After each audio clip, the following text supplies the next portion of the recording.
Kate, great to see you. Thank you for coming in and welcome to 3am Conversations. You've given us 3 great conversations and I think there's a bit of a theme in there, but we'll come back to that. But let's talk about you for a short while to start with. So how did you get into cricket? Where do we start? I think a very male-dominant story, actually. I had an older brother who played, an uncle who coached and played at my club, and my dad, when he wasn't playing football through the summers, was playing a bit of cricket as well. So, yeah, very heavily influenced by the male members of my family. But it just became a sport that is so heavily, or was so heavily ingrained in my life that I didn't know anything else. You know, summers, I couldn't understand what kids who didn't play cricket did through the summer holidays, because I was just at Hayward Cricket Club all the time, either scoring, doing the tees with my mum, doing the tins in the score box, trying to get games, playing on the side of the pitch with my mates.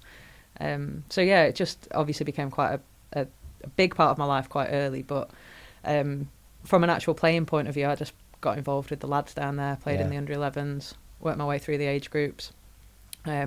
Feel like my career's been a bit right place, right time for some moments, and got involved with Lancashire women just because a guy had come down who was involved with Lancs, who was watching me play for Hayward, and you know, I stood out. I was the only girl playing, and he got me involved in the Lancs setup, and then moved through the age groups there. So I feel like I've had a bit of luck along the way, but like I said, I don't know what people do in the summers who don't have cricket to take up all their time. Well, you've got to make your own luck as well, haven't you? Yeah. I won't sit here and say that there hasn't been a lot of hard work that's gone into it, but it's obviously you don't sit here without a story to tell. But I do think that mine was, if I didn't have an elder brother, I don't know whether I would be playing cricket. I think it would probably be a more female considered sport. Right. Yeah, I went to an all-girls school as well. It didn't allow me to play cricket, so rounders, netball, hockey, etc. So yeah, I think your paths kind of get weaved by your influences, don't they? So and I very much think that was my brother and my dad and my uncle. Yeah, but there were other influences because your mum's a lawyer, your brother's a lawyer as well as a cricketer, so you didn't fancy joining the dark side? Absolutely not. It's so handy having a solicitor in the family, though. So handy. I've got a physio in the family as well, so my sister's a physio here. So I feel like I've got it all. I've got it done quite taped. Well. Yeah. But no, to be fair, I went to university because we weren't professional until 2014, and my final year of uni was 2013. So I put my studies first for a lot of it because it wasn't a career option back then. But I feel now, again, fortunate that I've got that to fall back on should the worst happen. So I've got kind of the educational side and the sports side mapped out. Yeah. I said in our introduction that you were something of a trailblazer in women's cricket. Who were your role models?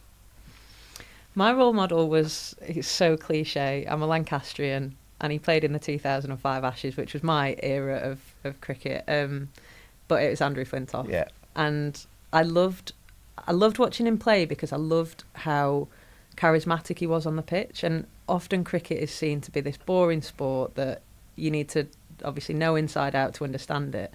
And then when I watched him playing, I snuck in here on the. You remember the day when the queues were miles long outside? Was that the Monday? It was whatever the last day was, day 5. Kids went free, under 15s went free, and me and my mates from Hayward got on the tram, and we found this little spot where two of the crowds joined together towards the gate, and I just went straight through the middle of them and got straight in. But I just remember thinking how much of a showman he was on the pitch, and I loved that side of him, and I always felt like he was a game changer anyway. And obviously with him being from Lancashire and representing the club that I was representing as well, it felt like there was a little connection there. But it was male, for me it was always male sports people that I saw on TV. So no female role models as cricketers then? Not as cricketers, no. But yeah, my first female role model came from the Olympics when Denise Lewis was on my TV winning double gold. And that was the first time I'd seen a real strong competitive woman on the TV. Right.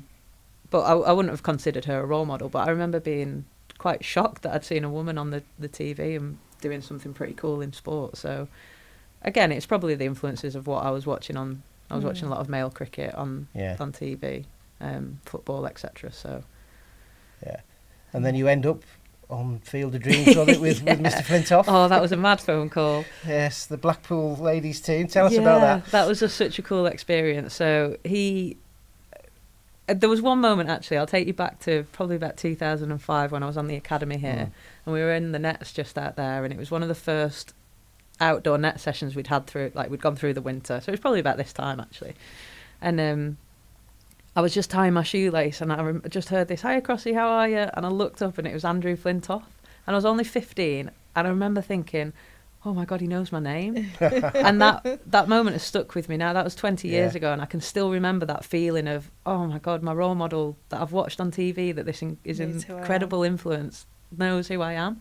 And I just put it down to, I was the only girl in the academy, so it was, again, quite obvious to know my name. But that moment really stuck with me. So then when he texted me it was about 2 years ago now, and just said, "Hi, it's Andrew Flintoff, can I give you a call?" And I was like, oh my God, you're going to ring me. And it's just those little moments. So you didn't know him? I never really knew him well enough, obviously, to have his phone number for a start. Right, but if I saw him around the club, he'd always have a chat with me. Yeah. But it was never like you weren't mates? No, we're not mates. No. I hope we are now. But yeah, so he just said he had a real lack of experience coaching females, and he'd thought about who to try and get involved in the series, and it obviously had a lot of success in the first. Yeah.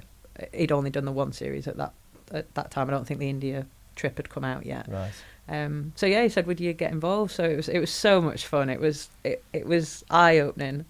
But yeah, it was again an incredible experience to be a part of. And again, it feels like that's where cricket kind of opens little doors for you to just have a dabble in some experiences, which were pretty cool. But yeah, it felt like it was well received as well. The fact that there was a girls' team in the third series. Yeah. Did you ever envisage when you were 15, 2005, bunking into test matches, that you'd play 100 times for England, take 140 wickets or whatever it was? Absolutely. Was that ever a dream? I don't know whether I think about this with a bit of, rose-tinted glasses, but I don't think I ever had the dream to play for England. I don't think that was ever a goal of mine. Obviously, it must have been at some point, because I was driven to do that and to continue working hard to do that. But I don't remember ever sitting down as a kid going, I'm going to play for England. And I think it was because of the awareness that I didn't know it existed. All I remember is just being this kid who was desperate to play as much cricket as possible, whether it was the under-18s at Hayward or the under-15s for Lancs, whoever it was. I was just desperate to play as much cricket as possible. And maybe that kind of drifts into the right place, right time, because I was just playing cricket what felt like every day of the summer holidays. And that's kind of how I maybe feel like I've got to the place that I've got to. It's just because I just love the sport. I wasn't dreaming to represent England X amount of times or go and play around the world. I was just loved it, and I just wanted to play as much of it as possible. Was there a moment that changed, though? Probably when I got onto the academy. Right. That was my... Not a light bulb moment, because I don't think it was that strong. But I remember, so John Stanworth was the academy director at the time, and I didn't know there was a possibility I could be on the Lancashire Academy. I just was bowling in the indoor school. He happened to be there, saw me bowl, and then within 2 weeks I've had a letter saying I've been inducted into the academy as the first female. And he always maintained that it was not about quotas, or, I mean, it couldn't have been because it didn't exist, but it was because he thought I was good enough to be on the academy, so why should I have missed out on the opportunity because I was female? But that was probably the moment where I thought, maybe I'll take this a bit seriously now, and maybe there is a pathway to something. I didn't know what the something was, but maybe there is an avenue that I could go down where I really work hard at this and put a bit more time and effort into it. Yeah. Joe? And you're now a seasoned podcaster as well, with your own podcast, No Balls, which has been a huge success. Who's been your favourite person that's come onto the show? Impossible question to ask. I know you'll understand this because you'll have had so many different characters, but everyone has a different thing that they bring to the podcast. I've loved having big names on there because we feel quite smug when two girls who just started a podcast in their living room get to, speak to Carlos Brathwaite or Nasser Hussain or whoever it might have been. I loved having we got the real rare opportunity of getting Glenn Maxwell on when he scored that that 200 in the one day. I think it was in the World Cup, wasn't it? It was. Yeah. And we got him on a couple of days after that, which felt really unique and felt like we'd completely used and abused the friendship card there, because Glenn played a summer here at Lancashire, so we got to know Glenn that summer. And he'd been on the podcast before, and we kind of chanced our arm and said, would you fancy it? And he said, yeah, no problem. So he was great to have on. But yeah, we've just had so many people that have had different views of the game, different stories to tell, and I think that's obviously what makes the podcast so special, is when people are willing to give you that honesty and happy to talk about their journeys. My favourite guest was Jonathan Agnew, because you just took the mickey out of him for 40 minutes, but there you go.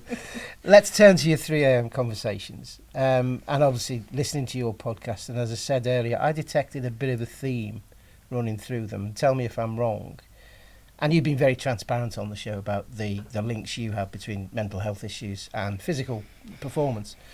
And the three you chose, sleep, coping with anxiety, and then switching off, it struck me that they were all about that balance and how the two sides of the mental and the physical link. Would that be right? Yeah, probably when I was writing them down, I didn't, see the links and see how it... But that makes a lot of sense in my head. Like, I think from a personal point of view, sleep is such a huge part of my routine. It's a huge mental health trigger for me. So I know if I'm not sleeping well, there's something going on. I'm a 10 hours a night girl, so I know that if I'm not getting that, then something's happening. I think people probably take sleep for granted as well. Like, I remember my mum and dad always just saying to me, like, sleep's the most important thing you'll ever do. Like, make sure your body's working and doing what it needs to do when you're sleeping. So maybe there's something ingrained there as well, that I'm panicking that my body's not doing what it needs to do. But there's definitely some mental health theme through there as well, I imagine. So as an elite athlete, what part does sleep play in that, as opposed to sleep being important for everybody and the most important thing that you do, etc.? Where do you think that link is?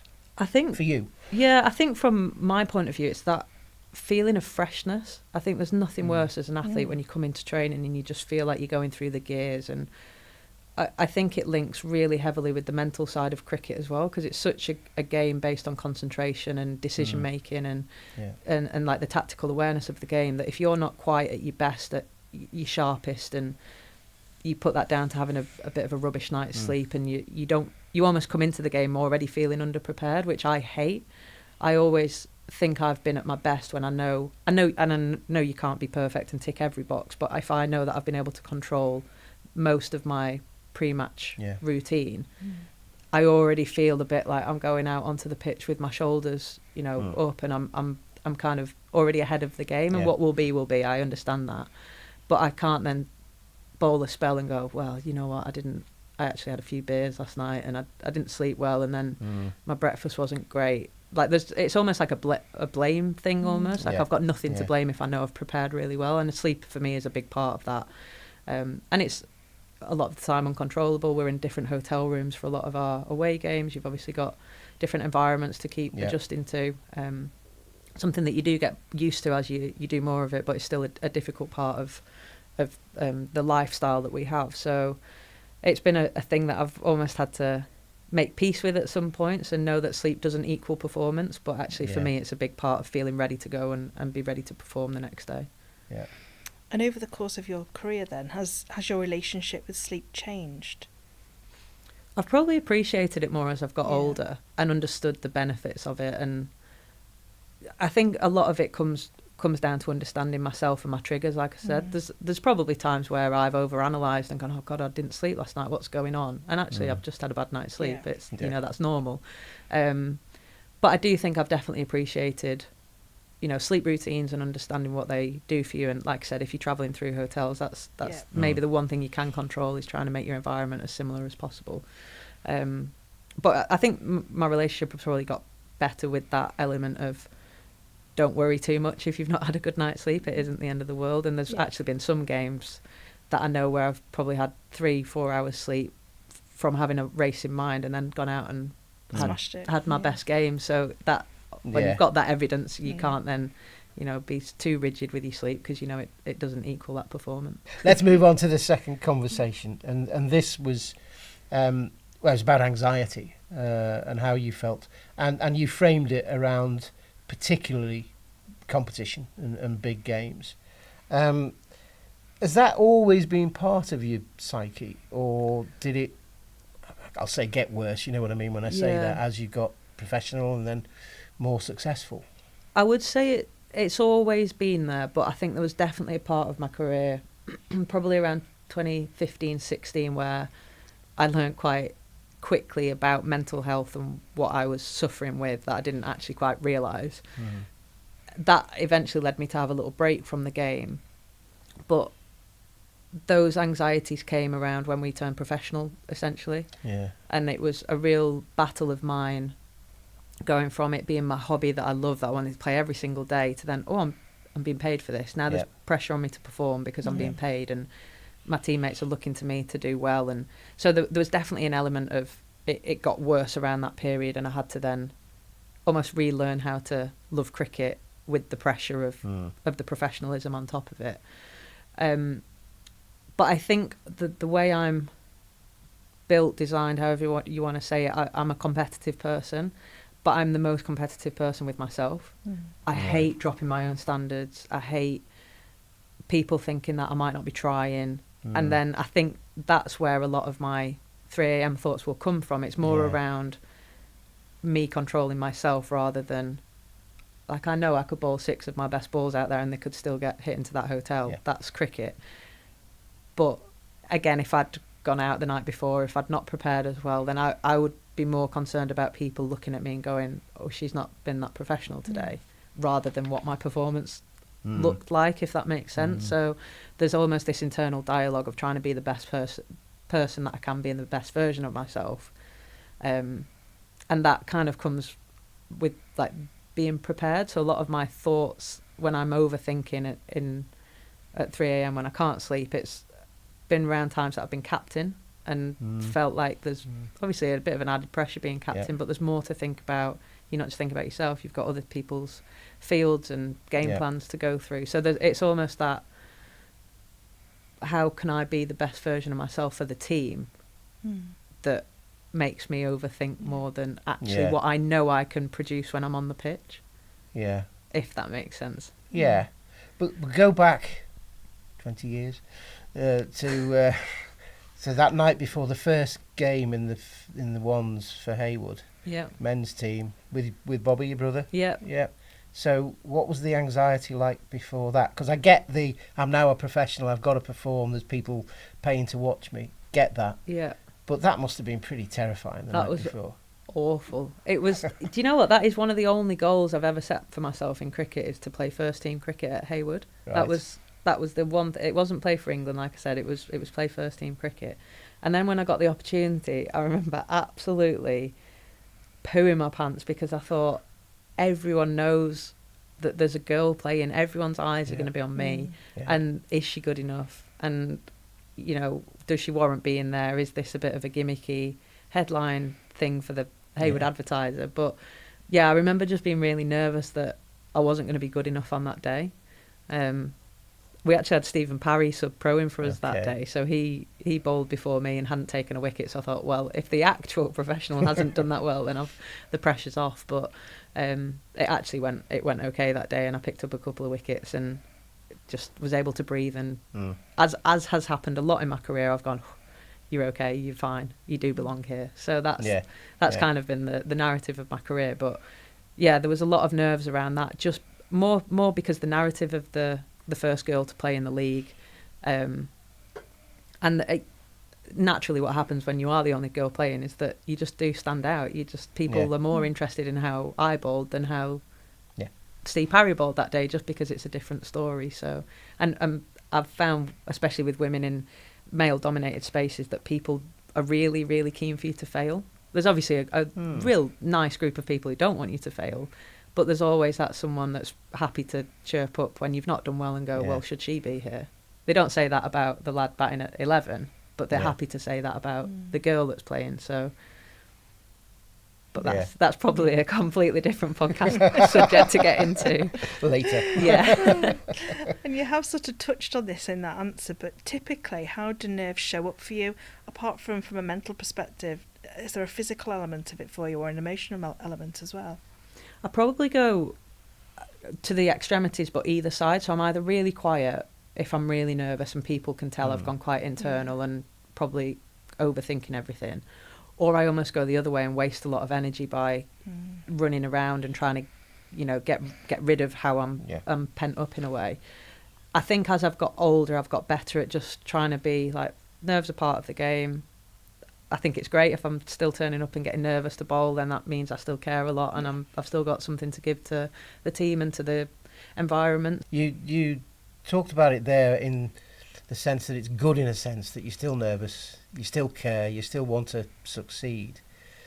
Is there a difference then between the good nerves, the adrenaline, if you like, and the you poo my pants, oh my God, I've got to go and do this again type thing? Is that a noticeable difference for you?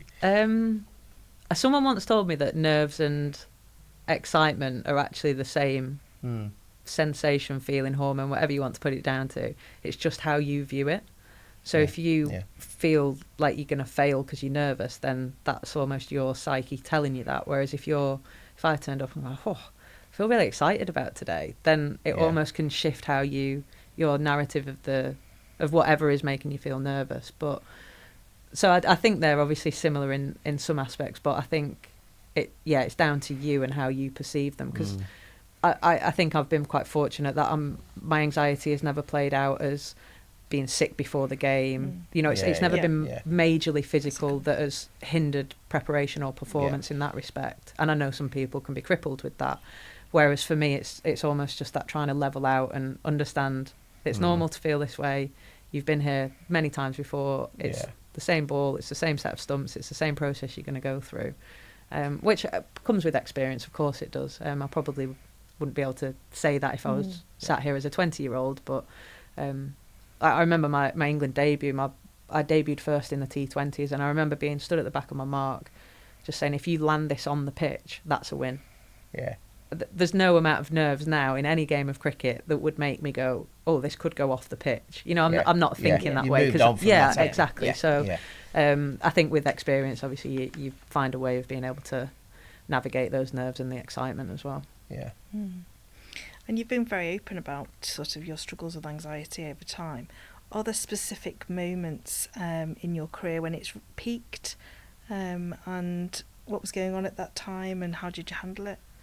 Yeah, the peak would have probably been 2016. So that was when I was suffering with depression at the same time, and I didn't actually understand that I was suffering with anxiety. That came from the peak, which actually for me was the pits. It wasn't. We weren't up here. We were very much down in the bottom of the pit. But it just surfaced in me feeling like I couldn't cope. I was so overwhelmed with expectation levels of just being. It probably comes down to being the person that I wanted to be. How I spoke about setting that level for myself almost, and I couldn't even get in the car and drive down to Loughborough for an England training camp because I couldn't face having to do anything, having to see people. Yeah. And then on the back of that, so I ended up eventually getting down to Loughborough, but that was almost like my pot overflowing moment where I learned that you just need to open the tap every now and again and let a little bit out so you don't get to that. Pressure's got to go somewhere. Yeah, don't let it get to that big boiling point. And that was when I spoke with a psych at length around anxiety and performance anxiety, and that's where the perfectionism came in. And one of the first questions he asked me was, do you see yourself as Kate Cross, the cricketer? And I said, well, yeah. It's what my friends talked to me about. It's what the first question anyone asked me about is, how's cricket going? And he said, well, but you're not. Kate Cross, who is good at cricket. It's not your personality, it's not your life, it's something that you're good at, but it's not, you shouldn't define everything about you. And so we kind of had to unpick from there, work backwards. And like I said, I didn't even realise it was anxiety that I was dealing with, but that feeling that I was getting quite consistently was everything that you would look at in a diagnosis box. And I was going, oh wow, right, okay, I didn't think, I'm not an anxious person, I'm quite extroverted. It didn't seem to make too much sense, but then when you coupled that with the depression, it was all a bit of a melting pot almost. So it just became a bit just impossible for me to feel like I could even get through simple daily tasks. Yeah, You've been around really through the rise of women's cricket in one sense, haven't you? Has that put additional pressure on you, do you think, as a role model, perhaps, if you see yourself as one? I don't think so. I think, again, that if you ask me that in 20 years when I've taken a step out of the game, I might have a different answer for you. But I feel like right now, I just know if I'm enjoying my cricket and doing what I want, not what I want to do out there, but trying to be the best version of myself out there, then that's all I can give. Yes, we've got the podcast and we do have the opportunity to have social media accounts now and influence in that respect, but there's never been a moment where I've signed up to any of this because it means that you are a role model. Right. And I know it comes hand in hand, but I went down to a women's cricket conference a couple of weeks ago, and one of the women put a hand up and just said that I'd taken the time to sign her kid's bat at a game, and this kid now won't stop playing with the bat. It's got my signature on it, and she said thank you, and I said I actually feel really embarrassed that you have to thank someone for that, because that's the best part of my day, is those interactions.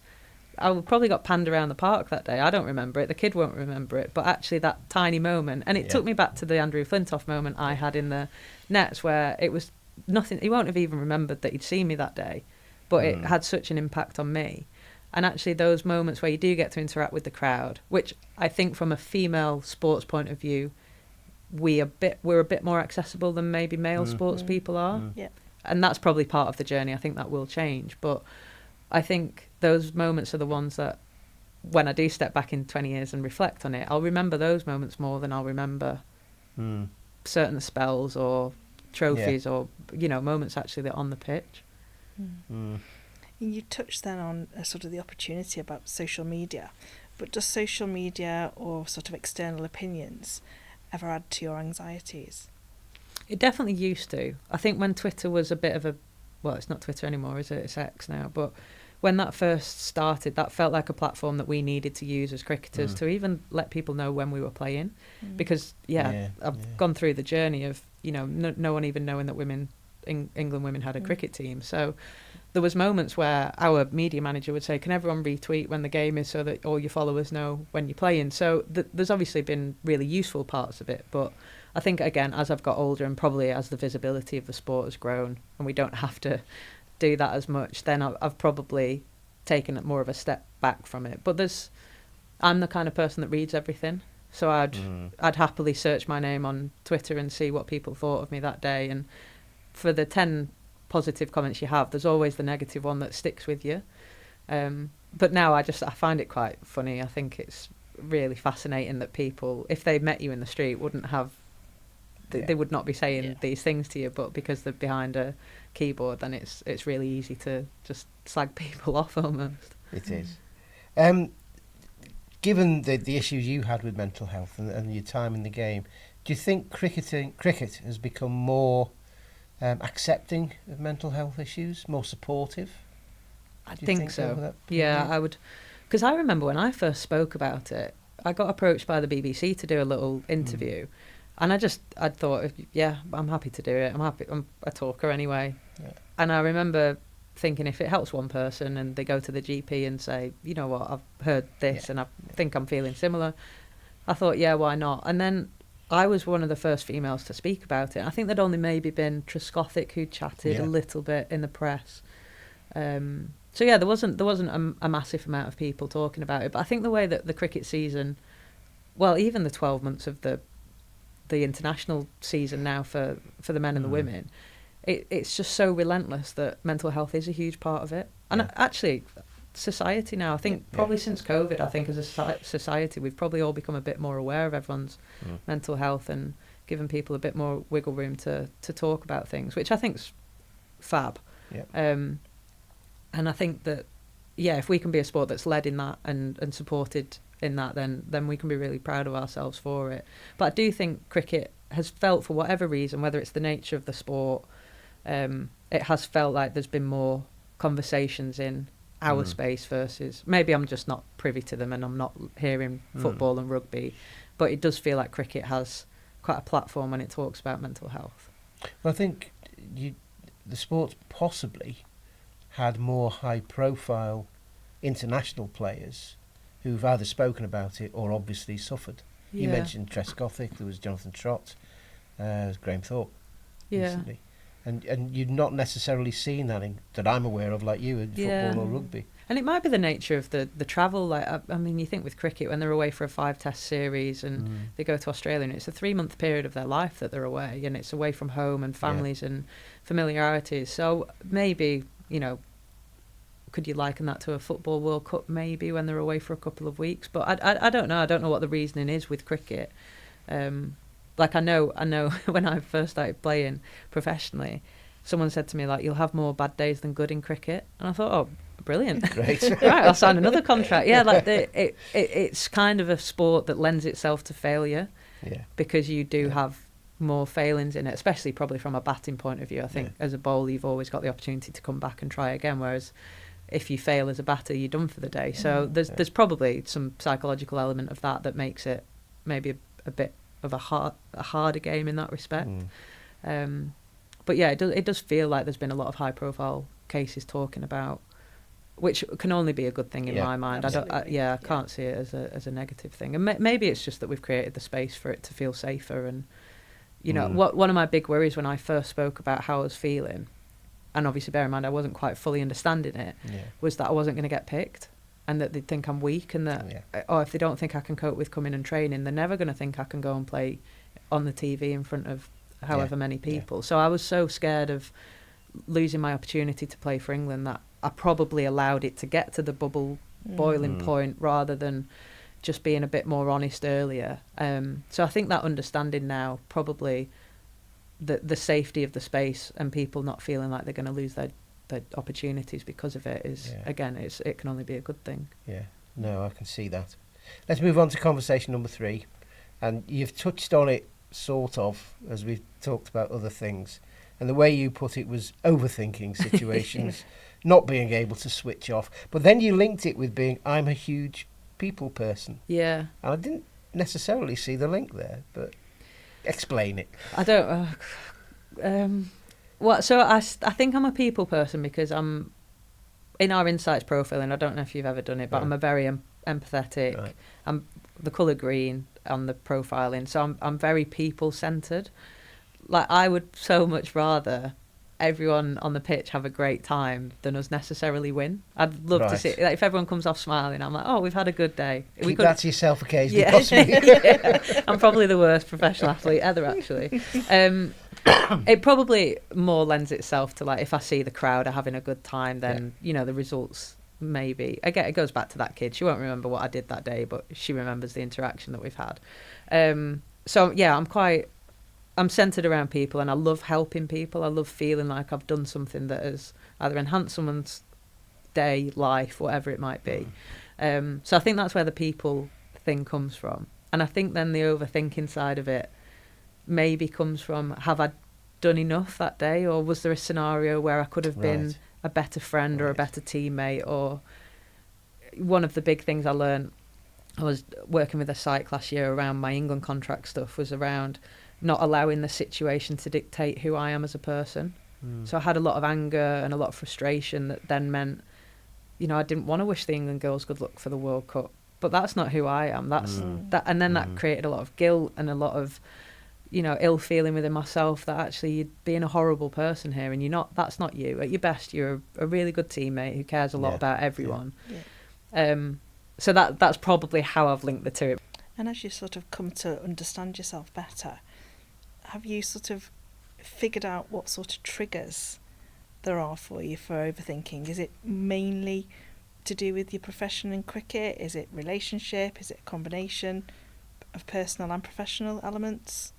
I think it can be anything. Obviously, cricket takes up a lot of my brain power because it's a lot of my life. So, yeah, I'd say cricket's probably the front runner in it, but it literally can be. It can be something as simple as, I've not rung my mum today, and then I'll feel guilty that I've not spoke to my mum on the phone when I speak to her every day, and so just little things like that. So it probably dips into relationships as well, and but again, that's probably, some psychologists will be listening to this going, oh well, there's something going on there around wanting to be the perfect daughter or feeling like she's failed as a daughter. I don't, I mean, I feel like there's probably elements of it from what my professional career has been, has probably dipped into my social life and my relationships as well. Yeah. Well, on that point then, how do you, or have you got any mechanisms that you balance this huge people person, upset I haven't phoned your mum yet, it's only 3:30, you'll be all right, and your own mental health, because you know, don't you, clearly you know that this overthinking and this deeply personal engagement with people can actually cause you not to sleep and damage your mental health. Have you got, it's tiring, have you got the mechanisms yet? I think I have, because I've not spiraled recently, so that's a really good indication. Yeah, but I think if last summer was a real challenge for me. I had some incredible moments, don't get me wrong, but I also had 2 really difficult career defining moments where I'm not an England cricketer anymore, and I've had to deal with that process, and I dealt with that possibly in the best. I feel like if I was to do it again, I don't think I could have dealt with it better. There was one interview that maybe I probably shouldn't have done, but other than that, I feel like I would be really happy with 10 years ago someone telling me this would be the case, and I've dealt with it the way I have.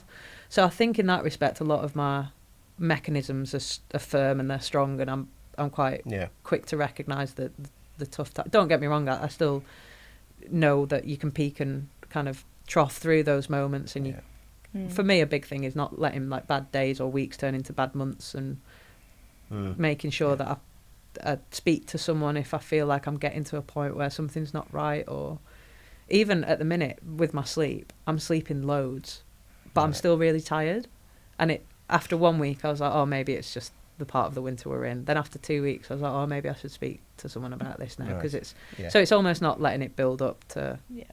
But one of my biggest mechanisms is just chatting. And again, I think that's where the podcast has come in really handy. But actually, selfishly for me, talking about my mental health is a huge benefit. So if anyone will listen to that, then I'm benefiting from talking about it as well. Well, people do listen. But like in a way, this will help me. I won't realise it until I get home, but having this chat will just kind of either reaffirm something to me, or that awareness will creep back in of maybe you're not in as good a place as you think, or actually you are in a good place. So just having these chats are really beneficial. We had Ellie on about 2 years ago, so she just started as captain. She was 21 or something ridiculous in terms of that, and I remember asking her about how she felt captaining you. Oh God, do I want to know the answer? No, I'm not going there. Listen to it. And I think she had Ellie Lamb, and she had 1 or 2 others. Sophie Eccleston was in the team at the time, of course, wasn't she? She's still a captain. She's still only 23 or 24, or what ridiculous age she is. How do you cope with that as the senior player, with someone who's 10 years younger than you? You've played for England, you've won lots. But you're still going, and you're in the same team. Just about. And you have captain teams. You've captained England. How do you cope with that? I think it's a respect thing. Right. I remember saying to Ellie when she first got the job that, like, don't expect to be the perfect captain tomorrow. It's a job. It's like learning how to bat or bowl or learn a new skill in anything. You've got to give it time and find a way of doing it how you want to do it, not how a book tells you should do it, or how someone did it before you. Obviously take tidbits from everywhere, but ultimately the best captains I've had are strong leaders in how they behave around a group. They obviously understand the game well and talk well about it, but the best captains I've had have given me trust. And again, it probably goes back to that affirmation of belief, but Ellie would never on the pitch say to me, you're doing something wrong, because she trusts my game, she trusts my ability. There'll be times where she'll go, I'm not sure this is working, what do you think? And we'll have a conversation around it. But I think if I had a captain that said, you're doing X and I wanted to do Y, I'd immediately go, well, if I get this wrong, this is your fault. So that immediately I can just portion that blame over to another side. Whereas when it's you and someone having a conversation and discussing what the best option is for the team, your buy into that immediately makes you accountable. So then that's how I feel Ellie is as a captain, that she'll help guide, but she's not someone that stands there and says you have to do what this plan is.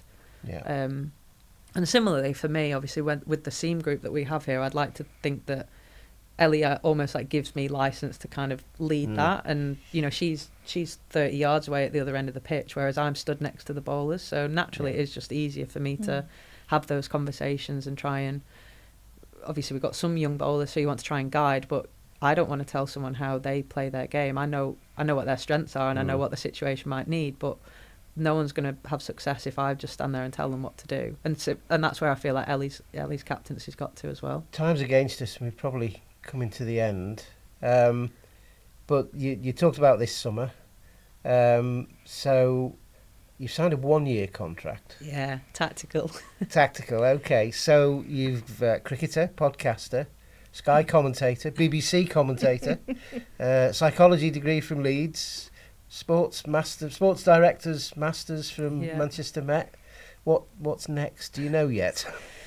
I don't know yet. No, I think the end of last summer gave me a really small indication of what retirement might look like. Like suddenly I got these opportunities, these texts to go and do some really cool things that if I wasn't playing cricket anymore, you'd absolutely say yes to. But obviously I knew that I was probably going to have another year. So I feel like I might just ride the wave for a year and you know, see what opportunities come my way. And actually just enjoy not having to think about being an athlete anymore. I think that's something I'm going to be terrible at, because I've had my entire professional life has been being a professional cricketer. So I think I'm going to probably struggle with that transition the most. But yeah, I think one of the reasons that I only signed a 1-year deal was because I'm such a people person. I know if I'd signed 2 years, I would have had to see that through. Yeah. So I made sure that I have to now make a decision by September to see if I've enjoyed it. And I didn't want to put the pressure on myself to go, oh, well, I don't want to be letting the club down if I've signed a 2-year deal and I only do 1 year. So that'll keep me up from June onwards. I'll be messaging you at 3 a.m. going, it's on my mind again. No problem. We'll get you back on to talk about it. But I again, it comes back to the preparedness. I feel really ready for the next stage. It'll still be really difficult to jump into the next stage, but I feel like I've got myself as well prepared for it as possible with degrees, conversations, relationships that I've built over the years with different broadcasters. The podcast obviously can keep us going for a little bit. So yeah, I feel like I'm as ready for it as I can be. Like I said, that's not going to take away how difficult it will be. But yeah, I feel like I've done what I can do to allow myself that transition to be a touch smoother. Sounds pretty positive. I hope so. You never know, though. You never know. Good luck for the season. Thank you very much. Hopefully you can do the double again. Fingers crossed we can do the triple this year. The triple, okay. We'll hold you to that. Excellent. But seriously, thank you very much for coming in. Thank you for being so open. No problem. Thank you for having me. Really enjoyed it. Thank you very much indeed. Thank you. Thank you.